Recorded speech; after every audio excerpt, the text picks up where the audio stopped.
آنے والے سال کو بہتر کیسے بنایا جائے؟ اس سے پہلے کہ ہم اس بحث میں بڑھیں کہ نیا سال منانا جائز ہے یا نہیں، تو اس کا جواب ہے نہیں، یعنی عید کی طرح نئے سال کو کسی تہوار کی طرح منانا جائز نہیں ہے، لیکن ہم اپنی پروگریس کو دیکھنے کے لیے یا پھر یہ جائزہ لینے کے لیے کہ اس سال ہم میں کیا کیا کمیاں رہیں اور کن کن کمیوں کو ہم نے اگلے سال دور کرنا ہے، یہ سوچ کر ہم نیا ٹائم ٹیبل ضرور بنا سکتے ہیں کہ اگلے سال ہم نے کن چیزوں پر زیادہ فوکس کرنا ہے۔ جیسے تجارتی کاروباری لوگ سال کے آخر میں اپنے کاروبار کی یا اپنی کمپنی کی پروگریس دیکھتے ہیں کہ ان سے اس سال کیا غلطیاں ہوئیں اور انہیں اس سال کتنا منافع ہوا۔ بالکل اسی طرح ہم نے بھی اپنی پروگریس دیکھنی ہے اور خود کو بہتر بنانے کے لیے اپنی وہ عادات بدلنی ہے جنہوں نے ہمیں اللہ سے دور کیا۔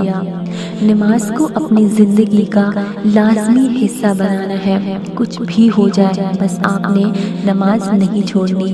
اللہ نے آپ کو یہ اگلا سال دیکھنے کی مہلت دی ہے، اور بہت سے ایسے لوگ ہیں جنہوں نے ہماری طرح ہی سوچ رکھا تھا کہ وہ اگلے سال سے نماز شروع کریں گے، لیکن انہیں مہلت ہی نہیں ملی۔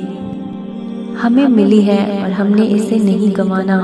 یہ نمازیں آپ کو کبھی بھی اللہ سے دور نہیں ہونے دیں گی۔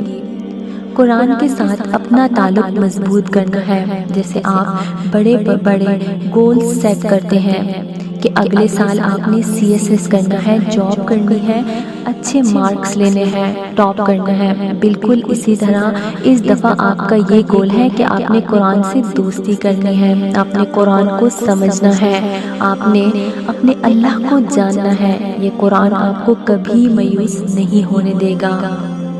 اللہ کے ذکر کو اپنی زندگی کا حصہ بنانا ہے۔ آپ نے ہر ہفتے میں ایک نئی دعا یاد کیا کرنی ہے۔ ایک ہفتے میں 7 دن ہوتے ہیں اور 7 دنوں میں ایک چھوٹی سی دعا یاد کرنا کوئی مشکل کام نہیں۔ جہاں فزکس، کیمسٹری، بائیو کے اتنے لمبے لمبے فارمولاز اور آرٹیکلز ہم یاد کرتے ہیں، وہاں دعائیں یاد کرنا تو بہت آسان سا کام ہے۔ یہ دعائیں آپ کی حفاظت کریں گی۔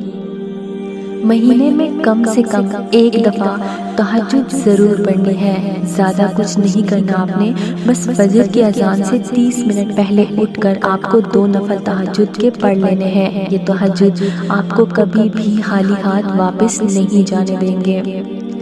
معافی مانگنے اور معاف کر دینے میں بھی کبھی دیر نہیں کرنی۔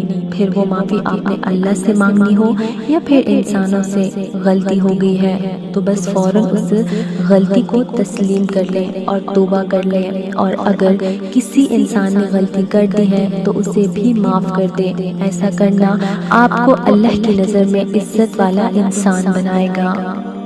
آپ نے غصے کو قابو میں رکھنا ہے، تو غصے کی شدت صرف پہلے 11 منٹ تک زیادہ ہوتی ہے، اس کے بعد آپ نارمل ہو جاتے ہیں۔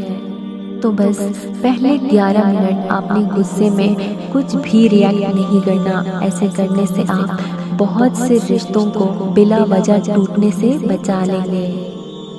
اپنے اندر سے حسد کی عادت آپ نے ختم کر دینی ہے، اور حسد کی عادت ختم کرنے کا سب سے آسان طریقہ شکر ہے۔ کبھی بھی اپنا موازنہ کسی اور کے ساتھ مت کریں۔ آپ کے پاس جو ہے اس پر شکر کرنا سیکھیں اور دوسروں کی خوشی میں خوش ہونا سیکھیں۔ آپ کے ایسا کرنے سے اللہ آپ کو وہ بھی دے دے گا جو آپ کے پاس نہیں ہے۔ غیبت جیسی بیماری سے پرہیز کریں۔ کسی کے بارے میں چغلی کر کے، کسی کی پیٹھ پیچھے اس کے راز اگل کر، کسی کو برا بھلا کہہ کر آپ کو کچھ بھی حاصل نہیں ہوگا، بلکہ ایسا کرنے سے آپ کا دل بے چین رہے گا اور آپ اللہ کی ناراضگی مول لیں گے۔